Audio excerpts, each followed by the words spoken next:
మీరు బ్రతికి ఉన్న విశ్వాసులా, చచ్చిపోయిన విశ్వాసులా? నేను ఈ మాట అంటున్నానని అస్సలు బాధపడకండి. చచ్చిపోవడం అంటే ఈ శారీరక చావు కాదు, ఆత్మీయ మరణం.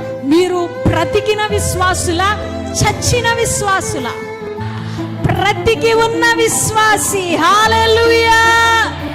బ్రతికి ఉన్న విశ్వాసి యెహోవా కొరకు ఎదురు చూస్తాడు.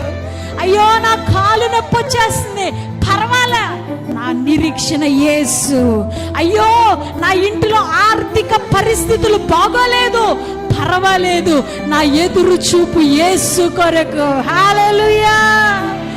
యేసు కొరకు ఎదురు చూచేవారు విశ్వాసులే. కానీ ఈ రోజు విశ్వాసులు యేసు కొరకు ఎదురు చూడట్లేదు. వారి ఎదురు చూపు ఎవరి కోసమో తెలుసా? ఏ సేవకుడు తల కింద చేయబెడితే స్వస్థత వచ్చేస్తుందా? ఇదే ఎదురు చూపు, ఇదే ఆశ, ఇదే ఎదురు చూపు. యేసు కొరకు ఎదురు చూచే విశ్వాసులు లేరు.